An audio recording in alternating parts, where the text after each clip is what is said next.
যুক্তরাজ্যে বেনিফিট জালিয়াতি রোধে নতুন আইন করতে যাচ্ছে সরকার। ডিডব্লিউপি অর্থাৎ department for work and pension নতুন আইন ঘোষণা করতে যাচ্ছে, যা জালিয়াতের ব্যাংক অ্যাকাউন্ট থেকে অর্থ ফেরত নেওয়ার অনুমতি দেবে সরকারকে।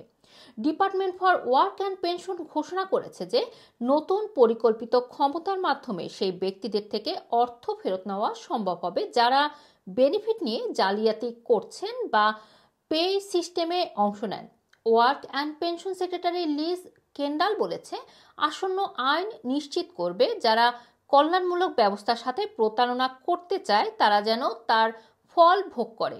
এই অবস্থায় জালিয়াতদের বিরুদ্ধে নতুন ব্যবস্থায় তাদের ব্যাংক অ্যাকাউন্ট থেকে অর্থ বাজেয়াপ্ত করা হবে।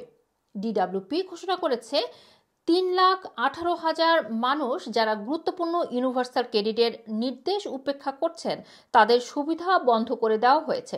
সরকার বলছে এই ক্ষমতাগুলো চূড়ান্ত প্রচেষ্টা হিসাবে ব্যবহৃত হবে, যা সেই ব্যক্তিদের থেকে ঋণ আদায় করতে সাহায্য করবে যারা পরিশোধ করতে সক্ষম কিন্তু ইচ্ছাকৃতভাবে তা করছে না।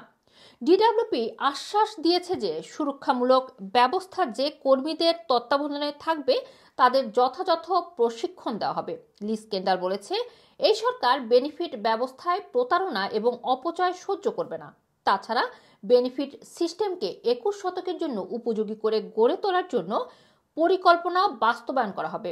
জনসাধারণ এটাই তাদের কাছ থেকে আশা করছে। তিনি আরো বলেন, যারা বেনিফিট ব্যবস্থায় প্রতারণা করতে চায় তাদের জানা উচিত তাদের নতুন ক্ষমতাগুলো এই যে সরকারের নতুন ক্ষমতাগুলো তাদের ধরতে এবং জবাবদিহিতার আওতায় আনতে সহায়তা করবে।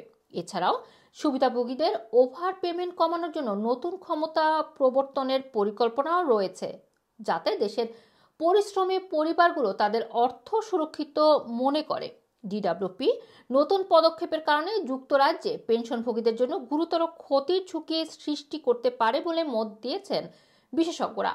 এদিকে বিরোধী দল কনজারভেটিভরা সরকারের এই ঘোষণাকে নেতিবাচক সংবাদ এড়ানোর একটি বিভ্রান্তিমূলক কৌশল হিসেবে উল্লেখ করেছে।